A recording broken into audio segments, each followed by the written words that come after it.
I'm Mike Barnicle. I'm the head of Luke RUSSERT's security detail. And I'm here today for Eaton, Tierney, and Quilty. And to all the Episcopalians in the audience, Al, don't get worried, it's not a heating and plumbing outfit. They, Dennis Quilty, Bob and Doc Tierney, along with Judge Dick Eaton, and so many more, are only a few of the many friends who knew and loved Tim across all the years, apart from politics and outside the media. Knew him through christenings and ball games, weddings and wakes, laugh-out-loud funny emails, phone conversations, sometimes about nothing. And they are here today, sitting silently, like you, carrying a cargo of grief. We know Timmy at 12 and 13 from Sister Lucille, the parochial school lad with fine Palmer method penmanship, and a mischievous eye, laying out his clothes on Saturday night for children's mass on Sunday at 8 a.m. We know him as the young man shaped by the twin poets of Empire State politics, Daniel Patrick Moynihan and Governor Mario Cuomo. And we know him as someone who can give ill advice to Al Hunt saying dress well as well, but taking that advice from Tim.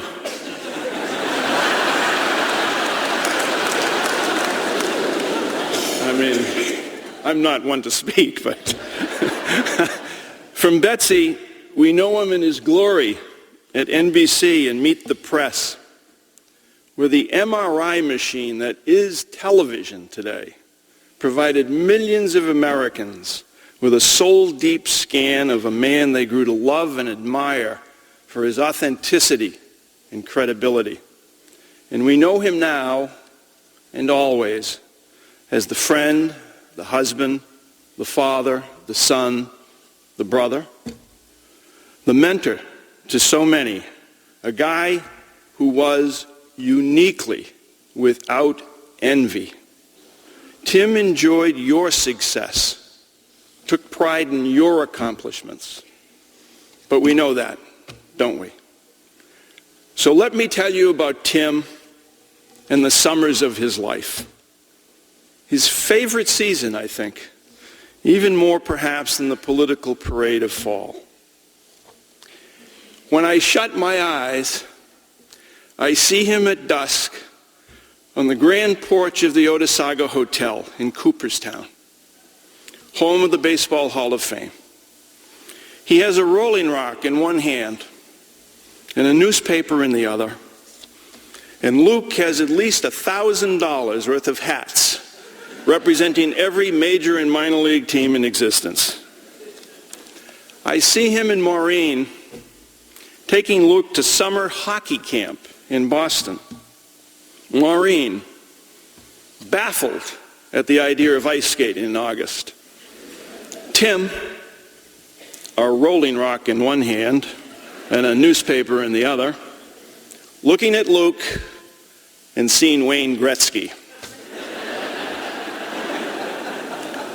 I see him on a fishing boat in Nantucket, the great flycaster from Holy Family Parish, Tom, in South Buffalo, a man who would need hand grenades to get fish out of the ocean.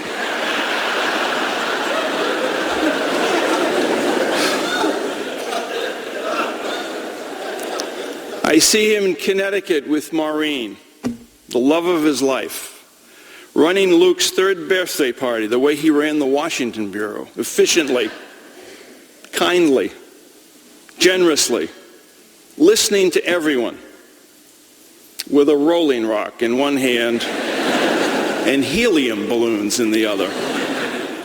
I see him at baseball all-star games in Denver and Philadelphia and Boston with his boy and my boys. And I see him wearing his constant summer uniform, the T-shirt or XX golf shirt, the ones with the ketchup and mustard stains all over them, the pants drooping from the BlackBerry and the cell phone coupled to his belt, a Diet Coke in one hand. He was doing Meet the Press by now. And a couple of hot dogs in the other. And always wearing the huge smile that invited complete strangers to approach him as if they all grew up together in the same parish. And in a very real sense, they did. Tim and his nation of admirers who recognized authenticity and found him contagious and without guile. I see him crying after helping Luke move into a freshman dorm at Boston College. I see him grabbing my son Timmy on a memorable night, I'm sorry, Governor, in October 2004, when the Red Sox came all the way back to beat the Yankees in their own house, Yankee Stadium.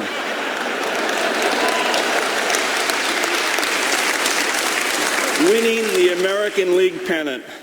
Big Tim and Little Tim, both excited beyond belief. Big Tim for Little Tim, both acting their age, 12.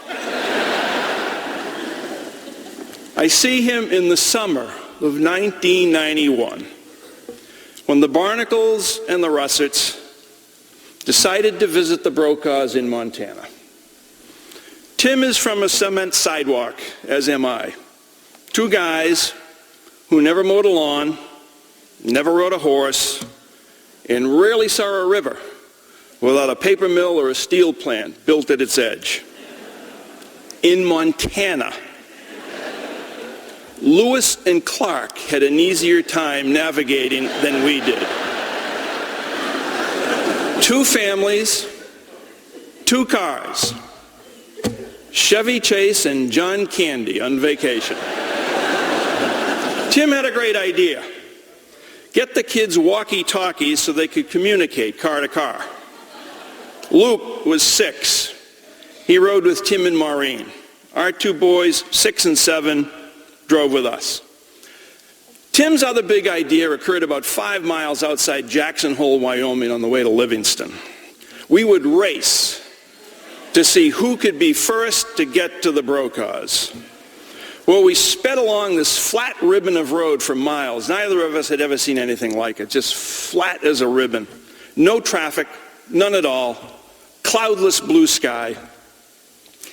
And we must have gone for 15, 20 miles at about 80 or 90 miles per hour until we noticed the blue light in the rearview mirror. We pulled over. Montana State Trooper gets out, comes up to the cars, takes our licenses and registrations. By now the kids had retrieved the walkie-talkies from us, because Tim and I were using them more than they were. And they were talking real loud and real fast, and it was very quiet by the side of the road. And the quiet, the peace of the Montana landscape was pierced by this shriek over one of the walkie-talkies, "Dad's getting busted." The trooper went to his car to get his ticket book, and he came back with a puzzled look on his face. He told us he had a problem. We were both speeding, but he only had one ticket left in his book. It's a true story. It's Montana, one ticket. Tim looked at him. He looked at me.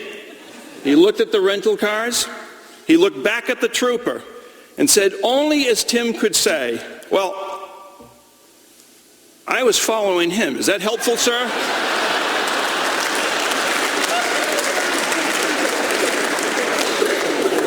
So, I see our friend in summer. I see his face. I hear his laugh. I feel his joy, his absolute delight in the life God gave him. Timothy J. Russert, noble, honorable, intensely loyal. He loved and was loved by his wife, his son, his family, his friends, and a huge slice of this great country of ours. He was a boy of summer. He met his wife on a summer day. His son was born in summer. And so it is that we blow him a kiss goodbye on a soft summer evening.